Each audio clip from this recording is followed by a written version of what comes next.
नमस्कार साथियों, मैं वीरेंद्र सिंह रावत आज आपके सामने सामाजिक बहिष्करण यानी सोशल एक्सक्लूज़न पर बात करने जा रहा हूं। यह विषय सोशल साइंस और टीचर एजुकेशन के विद्यार्थियों के लिए विशेष महत्व का है और इसका महत्व वैसे भी नागरिकों के लिए अपनी समझदारी बढ़ाने के रिश्ते से काफ़ी महत्व का हो सकता है। सोशल एक्सक्लूज़न के संबंध डेप्रिवेशन यानी वंचना के साथ है। वंचना यानी वंचित करना। किन चीज़ों से वंचित करना? रिसोर्सेस और अपॉर्चुनिटीज़ से वंचित करना। इस विषय पर बात करने के लिए मैं दो रेफरेंसेस का उपयोग कर रहा हूँ। पहला रेफरेंस है अमर्त्य सेन द्वारा लिखा गया पेपर जिसका शीर्षक है social exclusion concept application and scrutiny. इसे सन 2000 में एशियन डेवलपमेंट बैंक ने प्रकाशित किया था। और दूसरा रेफरेंस है सुखदेव थोराट का paper caste social exclusion in poverty. Sukhdeo Thorat के अनुसार social exclusion is the denial of equal opportunities. It is imposed by certain groups of society upon others which leads to the inability of an individual to participate in the basic political, economic and social functioning of the society. उनके अनुसार सामाजिक बहिष्करण क्या है? Social exclusion it is the denial of equal opportunity, समान अवसर देने से इनकार करना, उसके रास्ते में रोड़े लगाना। सोशल एक्सक्लूज़न कौन करता है? It is imposed by certain groups of society on others. Social exclusion समाज के किन्हीं समूहों के द्वारा दूसरे समूहों पर लादा जाता है। सोशल एक्सक्लूज़न का प्रभाव क्या पड़ता है? It leads to the inability of an individual to participate in the political, economic and social functioning of the society. सामाजिक बहिष्करण से पीड़ित व्यक्ति को समाज के राजनीतिक, आर्थिक और सामाजिक क्रियाकलापों में शामिल होने के संदर्भ में अक्षम बनाया जाता है। किन्हीं समूहों के द्वारा किया जाने वाला बहिष्करण व्यक्ति या अन्य समूहों को उस हाल में पहुंचा देता है जिस हाल में वे अपने राजनीतिक, आर्थिक और सामाजिक अधिकारों तक पहुंच बनाने के मामलों में कमज़ोर पड़ जाते हैं। यहाँ पर यह बात गौर करने की है कि एक्सक्लूज़न केवल किन्हीं सामाजिक समूहों के द्वारा ही नहीं किया जाता बल्कि राज्य के द्वारा भी किया जाता है, बावजूद इसके कि भारत जैसे देशों में सभी नागरिकों के मौलिक अधिकार संविधान के जरिए दिए गए हैं, लेकिन फिर भी राज्य अपनी नीतियों, कानूनों, नियमों और संचालन के तरीकों के जरिए सोशल एक्सक्लूज़न कर सकता है। अमर्त्य सेन ने सोशल एक्सक्लूज़न को दो तरह से समझाया है, एक इसके महत्व के आधार पर और दूसरा इसके तरीके के आधार पर। महत्व के आधार पर अमर्त्य सेन सोशल एक्सक्लूज़न को दो प्रकारों में बांटते हैं। एक है कॉन्स्टिट्यूटिव रेलिवेंस और दूसरा है इंस्ट्रूमेंटल डेप्रिवेशन। इंस्ट्रूमेंटल, अगर कोई डेप्रिवेशन यदि वंचना अपने आप में ही वंचना है तो इस प्रकार के सोशल एक्सक्लूज़न को कॉन्स्टिट्यूटिव रेलिवेंस के प्रकार का सोशल एक्सक्लूज़न कहा जाएगा। उदाहरण के लिए, अगर किसी व्यक्ति या समूह को दूसरे समूहों के साथ संबंध जोड़ने और सामुदायिक जीवन में भाग लेने से एक्सक्लूड कर दिया जाए तो ऐसा एक्सक्लूज़न स्वयं में ही एक्सक्लूज़न है। सेन लिखते हैं कि quote, being excluded can sometimes be in itself a deprivation and this can be of intrinsic importance on its own, unquote। जाति व्यवस्था द्वारा आरोपित छुआछूत इसी प्रकार का एक्सक्लूज़न है जिसकी कॉन्स्टिट्यूटिव रेलिवेंस है। मासिक धर्म के समय लगाई जाने वाली बंदिशें इसी कोटि में शामिल की जा सकती हैं। किसी विधवा स्त्री को तथाकथित अपशकुनी मानकर उसे सामुदायिक जीवन में शामिल होने से रोकने के प्रयास एक्सक्लूज़न के इसी प्रकार में शामिल किए जा सकते हैं। महत्व के आधार पर दूसरे प्रकार का एक्सक्लूज़न है इंस्ट्रूमेंटल इम्पोर्टेंस। यदि कोई व्यक्ति फ़ोन का उपयोग नहीं करता या करती तो यह अपने आप में इंट्रिंसिक इम्पोर्टेंस का एक्सक्लूजन नहीं है, लेकिन उसे फ़ोन का उपयोग करने से रोकना उसे अन्य प्रकार की डेप्रिवेशन यानी वंचनाओं का शिकार बना सकता है।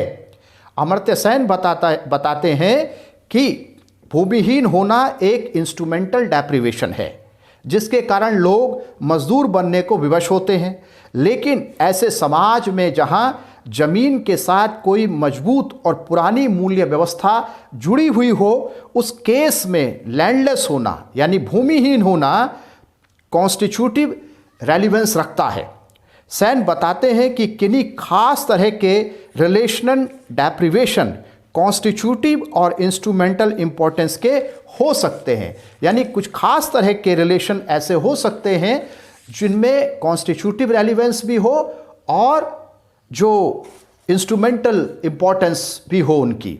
वे लिखते हैं quote, not to be able to mix with others में directly improvise a person's life and also additionally reduce economic opportunities that come from social contact, unquote।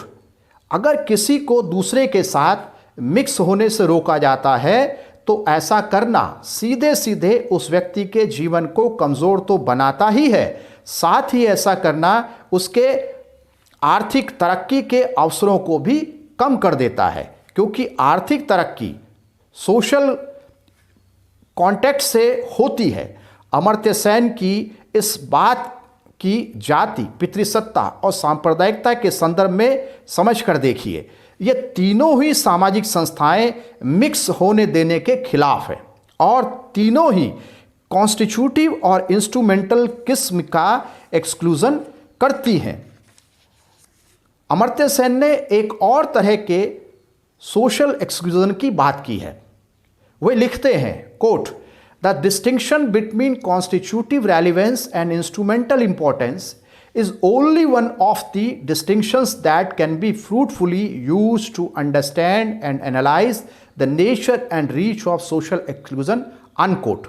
उनके अनुसार वैसे तो सामाजिक बहिष्करण की प्रकृति और पहुंच का विश्लेषण करने के लिए कॉन्स्टिट्यूटिव रेलिवेंस और इंस्ट्रूमेंटल इंपॉर्टेंस को इस्तेमाल करना काफ़ी है, लेकिन एक और तरीके से भी सोशल एक्सक्लूजन में भेद किया जा सकता है। वो लिखते हैं quote, active and passive exclusion उनके अनुसार is another potential useful distinction is that between active and passive exclusion, unquote. वे उदाहरण देकर समझाते हैं कि quote, when immigrants or refugees are not given a usable political status, it is an active exclusion, unquote। किसी को नागरिकता न देना या किसी की नागरिकता छीनना एक्टिव सोशल एक्सक्लूजन के उदाहरण है, लेकिन जब किसी को जानबूझकर एक्सक्लूड नहीं किया जाता, लेकिन राजनीतिक, आर्थिक या सामाजिक दायरों से एक्सक्लूजन हो जाता है, तो ऐसे एक्सक्लूजन को पैसिव एक्सक्लूजन कहा जाता है। सेन उदाहरण देते हैं कि सुस्त अर्थव्यवस्था के कारण होने वाला एक्सक्लूजन पैसिव एक्सक्लूजन की श्रेणी में रखा जाएगा। इस थ्योरेटिकल फ्रेमवर्क के आधार पर राज्य की नीतियों का विश्लेषण किया जा सकता है और यह समझा जा सकता है कि उसकी नीतियों से किस प्रकार का एक्सक्लूजन पैदा हो रहा है। अनेक बार एक्टिव एक्सक्लूजन ऐसे परिणाम पैदा कर सकता है जो कि उसके प्लान का हिस्सा नहीं थे, जैसे किसी की नागरिकता छीन लेना राजनीतिक तौर पर एक्टिव एक्सक्लूजन होता है, लेकिन जिसकी नागरिकता छीनी गई है हो उसका अन्यों के साथ संबंध ज़रूरी तौर पर नागरिकता छीने के प्लान का हिस्सा न हो। और अब अंत में सोचने के लिए कुछ सवाल छोड़े जा रहा हूँ ताकि आप अमर्त्य सेन द्वारा बताए गए थ्योरेटिकल फ्रेमवर्क का उपयोग करके उन पर विचार कर सकें। पहला सवाल ये है, किसी के लिए मीडियम ऑफ एजुकेशन अंग्रेज़ी रखा जाए और किसी के लिए मातृभाषा या क्षेत्रीय भाषा, तो इस बात से क्या कोई एक्सक्लूजन हो रहा है? और एक्सक्लूजन हो रहा है तो इसे किस कोटि के एक्सक्लूजन में रखा जाएगा।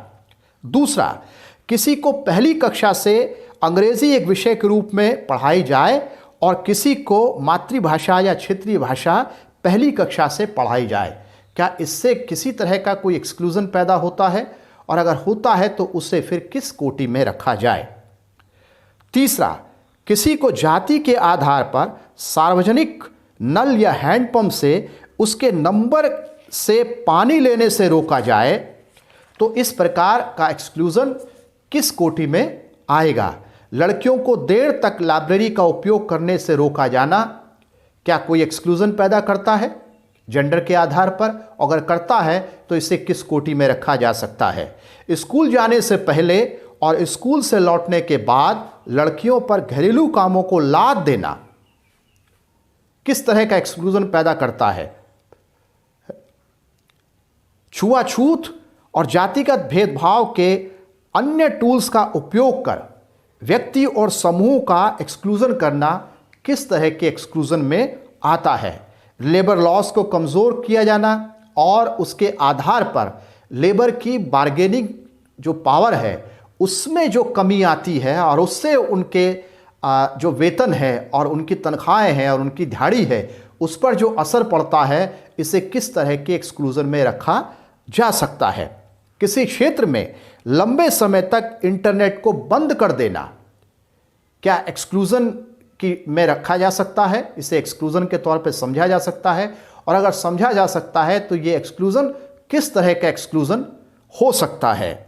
महिलाओं के साथ घर, सड़क और काम की जगहों पर यौन हिंसा किया जाना, क्या इससे कोई एक्सक्लूजन पैदा होता है सेक्स के आधार पर? अगर होता है तो इसे एक्सक्लूजन की किस कोटि में रखा जा सकता है।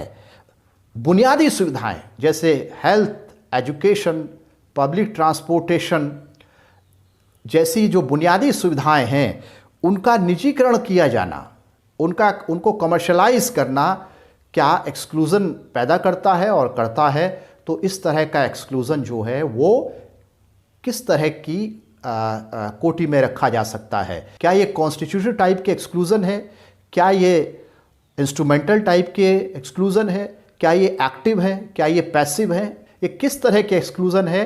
आप ऐसे सवालों और इस तरह के और सवालों के जरिए अपनी दिमागी एक्सरसाइज कर सकते हैं। आज के वीडियो में इतना ही। अगर आपको ये वीडियो पसंद आता है तो मेरी आपसे रिक्वेस्ट है कि इसे लाइक, शेयर और सब्सक्राइब करें। एक घंटी जैसी आकृति होगी उसे दबाएं ताकि नया वीडियो आने पर आपको उसका नोटिफिकेशन मिल जाए। मिलते हैं अगले वीडियो में, तब तक के लिए नमस्कार।